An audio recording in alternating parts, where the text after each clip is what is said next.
Hi everyone, and thank you for joining me. My name is Jim Evans, President of Gannon Wealth Security Partners, and today's going to be a little bit different video than what we had done in the past, where we were really diagramming strategies and taking a look at how products work within our financial plan. Today I really want to just start the seed of conversation regarding estate planning, and I want to start from a little bit different perspective. And I want to ask you the question: if you could inherit anything from your parents, grandparents, relatives, what would that be? And I think that the interesting thing that when you really pose this question, some of you are just going to say a lot. Some of you are going to say more. Some of you would say just enough, depending on what your expectation of your inheritance and what your family in previous generations has currently is going to really depend on how you would answer that question, in which what would you want to inherit. Some of you would just say just enough. Some of you would say all of them combined, a lot more than just enough. And some of you who may not really be expecting anything might say something, anything. And when you really pose that question as the beneficiary, it may help you determine what assets you want to leave behind. So some of the questions that we could certainly ask is, assuming you could inherit anything, what would those asset classes be? Would those be liquid funds, real estate, family businesses, art, collectibles, antiques, maybe things of sentimental value? And a lot of times when we're talking about sentimental value, we could be talking about, your grandmother's engagement ring, your mother's engagement ring, your father's watch, your mother's favorite picture or painting. Those sentimental values may or may not have real financial value, but they have intrinsic value of staying within the family. And a lot of those things are just real property. Cars, boats, maybe land that has not been developed. There's a number of different things that you could inherit. But the question really becomes, if you could choose any one of those asset classes, which one would you choose? So that's really the what part of the question. And I tend to say that we should always start with the why, move to the how, and then talk about the what. But when you're really having this conversation with your spouse, with your trusted advisor, your attorney, your wealth manager, your insurance professional, whoever that conversation is involving, that may help to talk about what would I want to inherit, and then of the assets that I have, which would I most like to pass on to the next generations, and then how would I like to pass them down. There's a couple questions that you have to ask yourself when you're talking, when you're talking about what assets you're going to pass down to your children, grandchildren, nieces, nephews, family members, friends, relatives, business partners, whatever that would look like. How many ways do the shares of your estate have to be split? Are you going to leave assets to the next generation, to your beneficiaries, that are going to have to be shared? Are they easily split? Does the asset hold future obligations? So, for instance, a business, real estate, there's obligations that are necessary to continue the life of that business or that real estate, whether that be property taxes, payroll, running the business itself.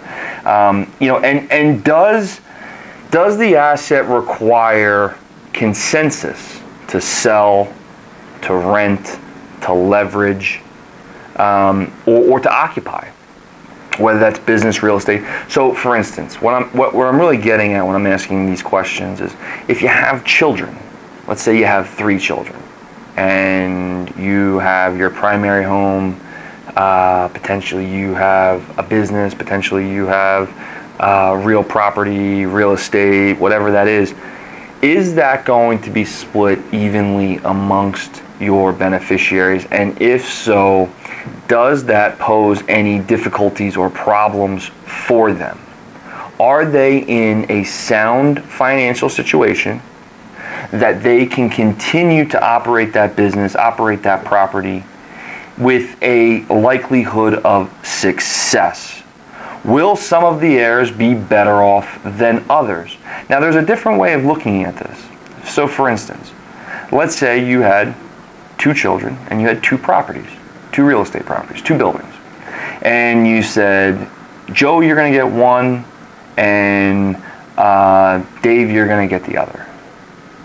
And are you set now evenly in terms of the equalization of the estate? You have, if the 2 values of the estates are fairly equal with fairly equal obligations, then you are evenly distributing those 2 assets to the 2 beneficiaries, your children. But what if Joe is much more capable than Dave to run either one of those assets? Well, now, is Joe better off than Dave? Have you put Dave in a situation where he is constantly relying on Joe's expertise? Or are you forcing Dave to hire a consulting or a management company in order to run that business, that real estate, that whatever that asset is that has obligations? And these are things that are really important to understand, because many times people believe that just leaving the real property or the asset to their next generation, that they are setting them up. They're starting them with a better start than they had themselves potentially. When in all reality, that is true. Financially, from an asset class, you have something that potentially could be kicking off income, that could be potentially growing in equity, or the asset value could be increasing, but yet you could still be putting that individual, your child, your beneficiary, in a situation that is actually very difficult to have a successful outcome. Have you thought about those potential obstacles? And if so, what things can you do in order to safeguard that asset and put that person in the best position to be successful?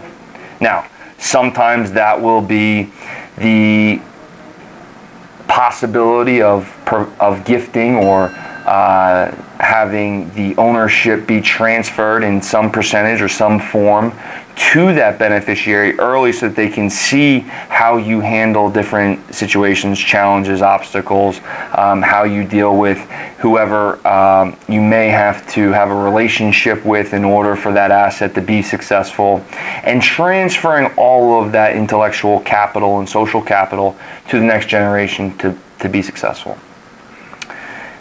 Is there a possibility that there is a considerable difference between the value of the asset and the value that the asset can be sold for? So, a perfect example is, let's say I own a donut shop, and I leave my my only child, Jim Jr., and I leave Jim my donut shop.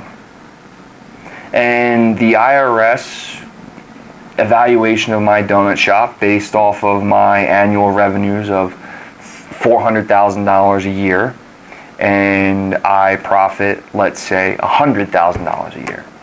Well, is the IRS going to say, okay, well, 2 times EBITDA or whatever formula they use, and they turn around and say, well, that property, that business is worth, without the property, that business is worth, let's say, $900,000.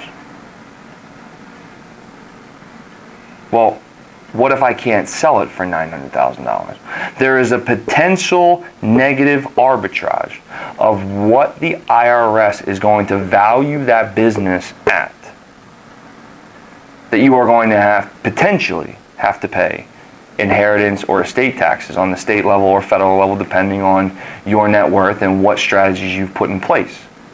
But is there a potential that the value, I can't actually sell it for $900,000, even though I'm paying estate taxes on $900,000. So these are all things that if these answers, and as you're working through, and these, sometimes it's not black and white. Sometimes it requires a little bit of work. Sometimes it requires having a conversation with an advisor that can help you understand how to look at these potential assets and the strategies that can be utilized with them. What is the risk of the asset, and what is the risk tolerance of the individual who is inheriting it?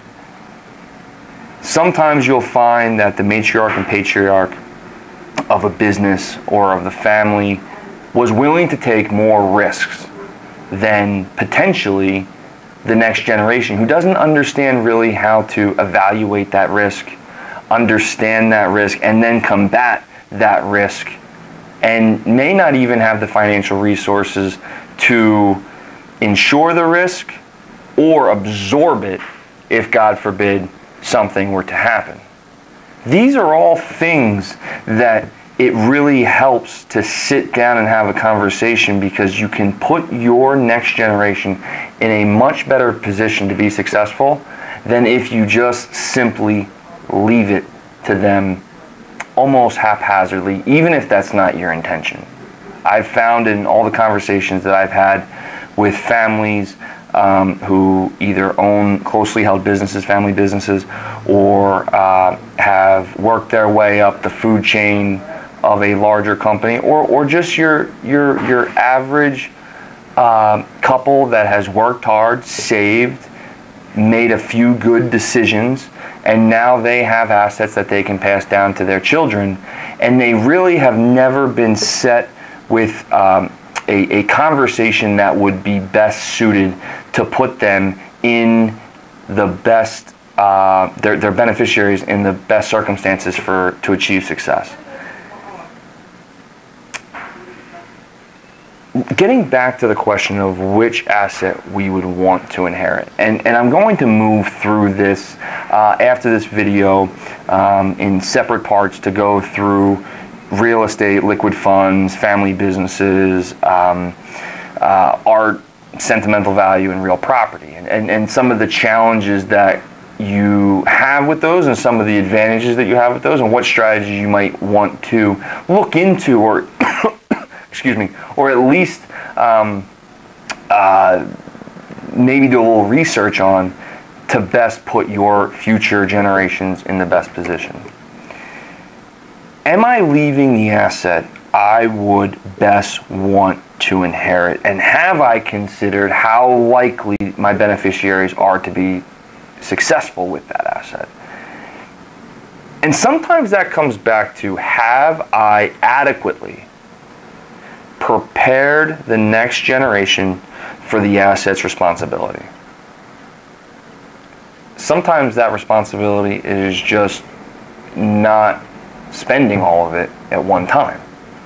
Some of that responsibility is, I'm leaving you this asset, maybe not to go buy a Ferrari, but rather I'm leaving you this asset so that you can potentially pay for your children's education, so that you can pay off a mortgage, so that you can go purchase another investment, so that you can, so this sets you up for retirement. There's a number of different reasons that an asset can be left to the next generation, but regardless of whatever that reason is, and regardless of whatever the asset is, it is my professional opinion that every next generation has to be prepared for the responsibility that comes along with that inheritance. Do my heirs know the history of that asset? See, now that's a very interesting question, because when you're talking about preparing the next generation, it is almost imperative. I would call it necessary for them to completely or 90% or adequately understand the history of that asset. When was it purchased? Why was it purchased? What have the challenges been? What did you learn early on? What didn't you learn until later? If you knew everything you knew now, would you continue to have purchased that asset or acquired that asset in some way, shape, or form? What are the obstacles that cannot exist? The things that you need to do everything in your power to prevent. Understanding that history is remarkably important to the success of the next generation, then continuing to manage that asset and growing that asset, hopefully. I mean, that's what we would all hope. Have I put in place the safeguards that are necessary? For instance, maybe I leave my piece of real estate to my son Dave, as I was using earlier in the previous example.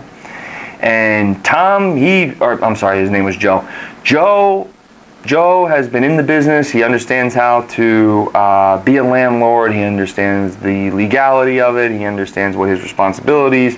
He has relationships with, repairmen, plumbers, electricians, heating and HVAC individuals and companies. But Dave has never got into that part of the business. Have I set up the safeguards for Dave to be successful? Have I set up a management company so that Dave doesn't have to worry about it? Have I set up maybe a superintendent so that that person can inform Dave, this is a concern that we have right now, or this is a problem that we have right now, and these are the things that I would normally recommend you do, and this is why, and allow Dave to now have the information necessary for him to go out and make a good decision for the success of the asset that he has now inherited. I believe this is a fantastic exercise to give to yourself. How am I going to decide who gets that real property? How am I going to equally or fairly decide which one of my children or my beneficiaries gets my grandmother's wedding band, or the painting of my great-grandparents' wedding day? How do I decide who gets that? Because some of those things cannot be replicated. You can't necessarily just go out and buy another one because it will not hold the sentimental value. So even if you had all the money in the world, there is only one of those that can be passed down. Do I do a lottery situation? Do I have my children sit down and say, these are the list of assets and you can choose as you go, and each person gets a turn, and then we're going to continue to keep going? How do I decide who gets what, and how do I do it in a way that will also allow those beneficiaries to maintain personal relationships that are positive, and not the negative consequences of, oh, you got this, or you got that, or I should have got this, or you don't even, you're not doing the right thing with this or that. How do you adequately set up those estate planning conversations to positively influence what it is that you're doing on paper? So often I get introduced to a client who has already had a conversation with another advisor, an attorney, a CPA, a wealth manager, a friend, a parent, a colleague, and they have gotten straight to the document. Well, you need this document, this document, this document, this document, this document. You should take this trust, you should put that asset in there, you should do an asset swap, you should do a note to yourself. There's so many different ways, but we're not even there yet. I think we have, in this sector of financial services, in the estate planning and wealth transfer, asset protection realm, I think we have too often breezed through this conversation to get to the tax consequences or the execution or drafting of documents and retitling those assets into the trust, or figuring. We haven't adequately had the conversation of who gets what, and you can do that all by yourself. You don't need anybody to do that, and quite frankly, if you are going to introduce an advisor to do it, choose one that can help you have that conversation and not necessarily just drive right home to the point where you're starting to put ink on paper. I'm going to leave you with this, and I think it's very important to understand why estate plans fail.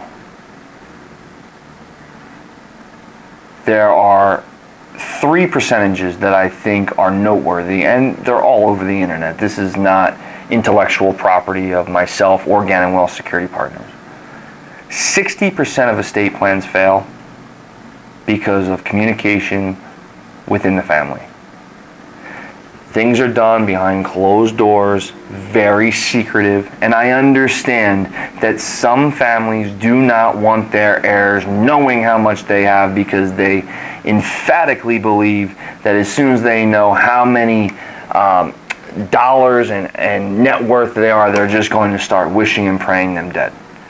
This, in almost all cases, is not the case. Money cannot replace life. We have seen that in so many tragedies throughout our country. No amount of money can ever replace life, wisdom, relationships, love, support. So it is unnecessarily a fallacy that we do not communicate with one another while we are still able to do so, because doing so, you are now removing that 60% barrier that is the highest percentage of why estate plans fail. 25% of those estate plans, 25% of estate plans fail, not 25% of the 60, 25% of all of the estate plans fail because the heirs were unprepared. So we have communication and preparation. I think that we could all agree that those 2 characteristics, those 2 personal traits, universally are beneficial to have good communication, positive communication, constructive communication, direct communication, as well as preparing for whatever it is that you're trying to accomplish. Whether that is you're preparing to run a marathon, whether that's you're preparing for a competition, whether that's you're preparing for a test, whether that's you're preparing for a job interview.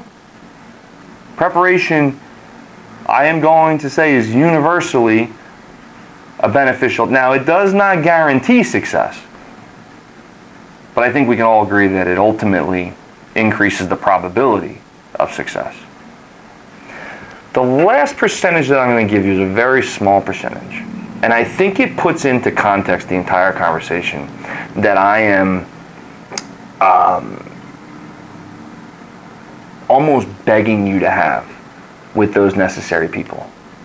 And that is that 3% of estate plans fail due to the financial planning or tax consequences of whatever it is that you have done with your advisors and the strategies that you put together. Now, the interesting thing about that is Gannon Wealth Security Partners is a financial firm that is strongly based in the estate planning and retirement asset protection categories. And here I am, president of Gannon Wealth Security Partners, telling you that that is almost the most unlikely reason for your estate planning failing. So while those strategies are very, very important, and they can increase the amount of wealth that you can accumulate and the amount of wealth that you can adequately and efficiently pass down to the next generation, it should be your smallest concern. Because once you have talked through these other things, you're already in an opportunity for success. You have put yourself in a situation where what you intend to occur has a higher likelihood of occurring and actually having a positive impact on those beneficiaries that are going to receive it when you're no longer here. Thank you for watching, And stay tuned for the next videos as we go through the assets in which we would love to inherit, the advantages, the disadvantages, and some of the strategies that you can utilize to increase the probability of success for the next generation. Thanks for watching. I'll talk to you soon.